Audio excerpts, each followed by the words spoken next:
हम सबके लाइफ में सक्सेस के डेफिनेशन बहुत अलग अलग हैं।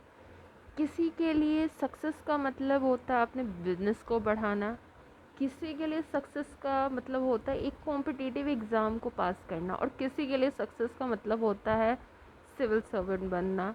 हर किसी का डेफिनेशन अलग है। उस सक्सेस के डेफिनेशन के डेप्थ में ना जाकर मैं आज एक आप सब से एक ऐसी स्टोरी शेयर करूँगी जो कि एक बहुत ही लोअर मिडिल क्लास बैकग्राउंड के लड़के की कहानी है, जिसने मार्केट गवर्नमेंट ऑफ इंडिया के सेक्रेटरी लेवल के पोस्ट से रिटायर किया है। And I got the opportunity to meet with that person, और मेरे लाइफ में उनसे मिलने के बाद क्या क्या चेंजेस आए मैं वो सब शेयर करने जा रही हूँ। सो ये कहानी है, मैं उनकी स्टोरी शॉर्ट में बताऊंगी पहले, उसके बाद हम लोग उनके व्यक्तित्व के बारे में जानेंगे कि क्या हैबिट्स थी जो कि उनको एक सक्सेसफुल पर्सन बनाई।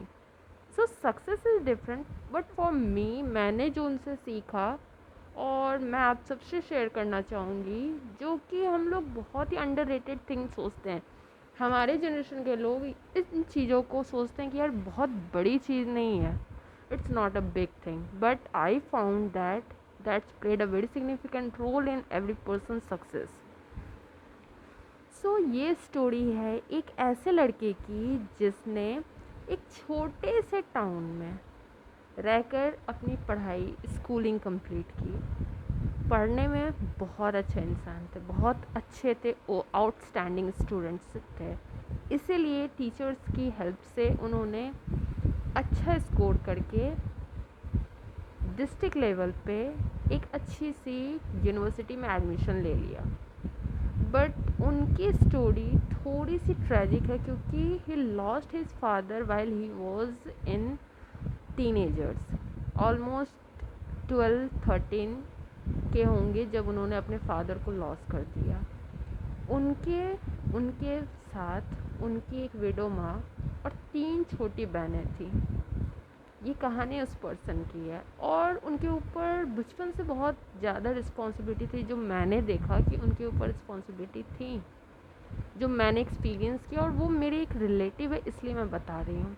सो ये कहानी है, और यहाँ से उन्होंने अपने करियर की स्टार्टिंग की। उन्होंने मास्टर्स किया, ग्रेजुएशन और मास्टर्स करने के बाद वो एक प्रोफेसर लेवल पे प्राइवेट कॉलेज में एज अ प्रोफेसर ज्वाइन किया उन्होंने।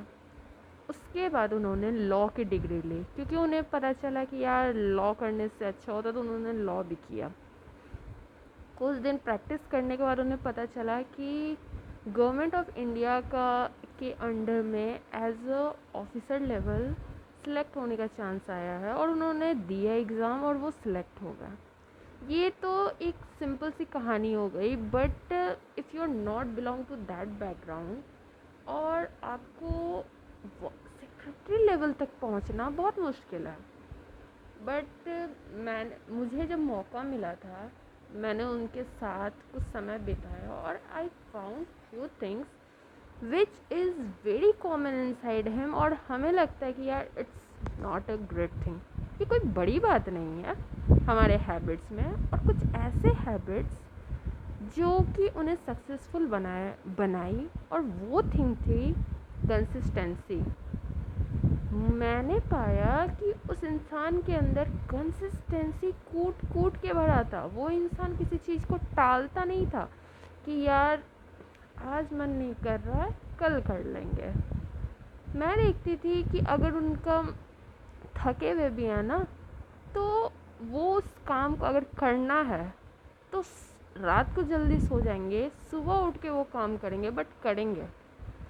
तो कुछ ऐसे हैबिट्स जो कि मैंने डिस्कवर किया, जो कि कंसिस्टेंसी पे करती है, और वो कंपाउंड में पे करती है, और उसने उनको कंपाउंड में पे किया। हर इंसान की लाइफ अलग है, अचीवमेंट जर्नीज़ अलग है। चाहे आप स्टूडेंट हो, चाहे आप बिजनेसमैन हो, चाहे आप हाउसवाइफ हो, आप किसी भी फील्ड में हो, दैट डजेंट मैटर। अगर आपको अपने लाइफ में सक्सीड करना है तो बहुत इम्पॉर्टेंट चीज़ है, और वो है consistency. Consistency played a very significant role in his life. Now I am taking few examples जिसके थ्रू मैं आपको समझाऊँ कि क्या कंसिस्टेंसी थी उनके लाइफ में। एज ए सेक्रेटरी लेवल उन्हें 4 गवर्नमेंट के सेक्रेटरी थे तो उनका क्वार्टर था, मैं वहाँ रही हूँ कुछ दिन। सो क्वार्टर था, क्वार्टर के बाहर में पुलिस ऑफिसर्स मतलब एज अ सिक्योरिटी वहाँ पे रहते थे। 4 सिक्योरिटी हमेशा उनके क्वार्टर के इर्द गिर्द रहती थी, उनके साथ चलती थी।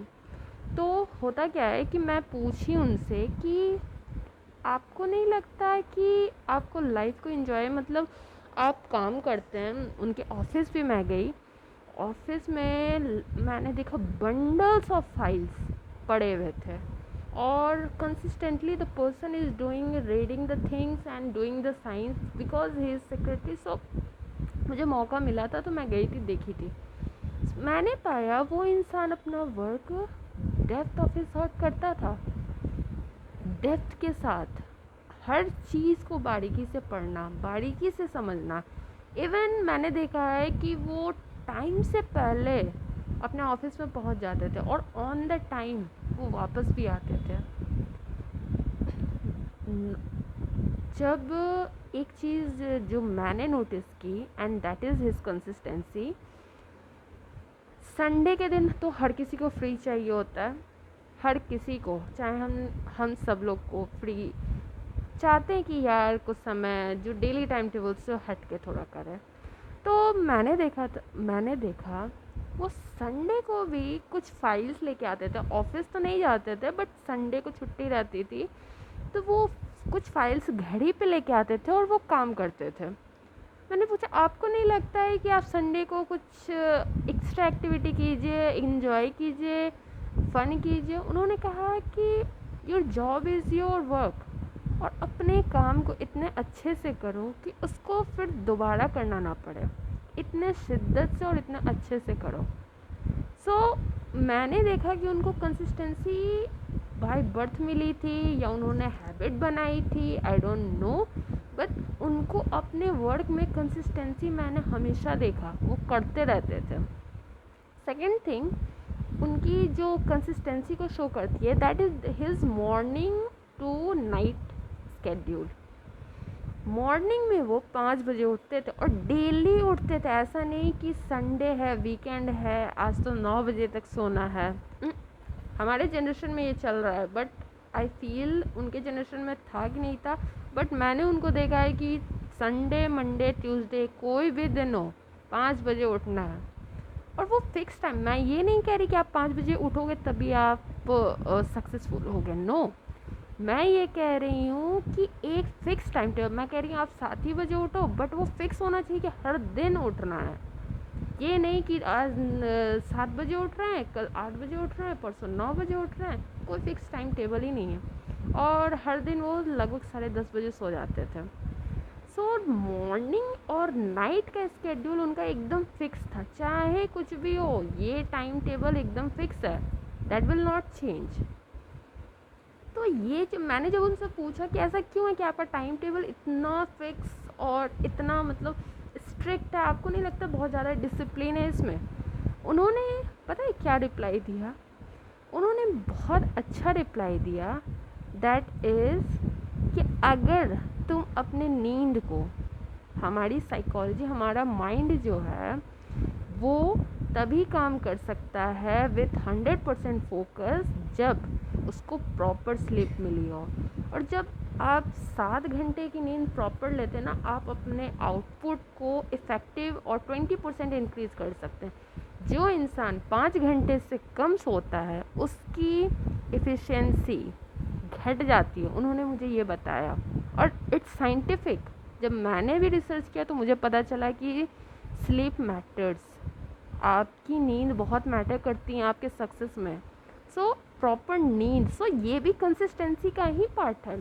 Third thing which I found him inside him that वो डेली मॉर्निंग स्केड्यूल उनका बहुत एक डिसिप्लिन था। वो योगा करते थे, मॉर्निंग वॉक करते थे और हर दिन करते थे। ऐसा नहीं था कि यार आज थक गया हूँ आज नहीं करूँगा, इस टाइप का कुछ था ही नहीं। मुझे करना है तो करना, कम करूँगा, थक गया हूँ तो मैं कम करूँगा, बट करूँगा ज़रूर। So this thing I found him. So ये सारी चीज़ें जुड़ी हुई है कंसिस्टेंसी से। और उन्होंने एक चीज़ कही थी जो कि मुझे बहुत पसंद आई थी और मैंने नोट डाउन किया था, consistency beat talent. Consistency beats talent. और ये सच बात है।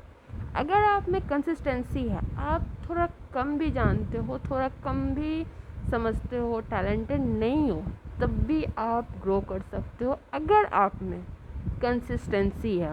मैंने 9 ऐसे थिंग्स डिस्कवर किए थे उनके साथ जो कि एक सक्सेसफुल पर्सन में पाए जाते हैं, और ये मेरा पर्सनल एक्सपीरियंस है। सो वो सारी चीज़ें मैं शेयर करूँगी नेक्स्ट वीडियो में। आज के लिए बस इतना ही। Thank you so much. आप बताइएगा कि क्या आपको ऐसा फील होता है कि कंसिस्टेंसी ज़रूरी है? आपकी क्या राय है? कमेंट में ज़रूर बताइएगा। बाय।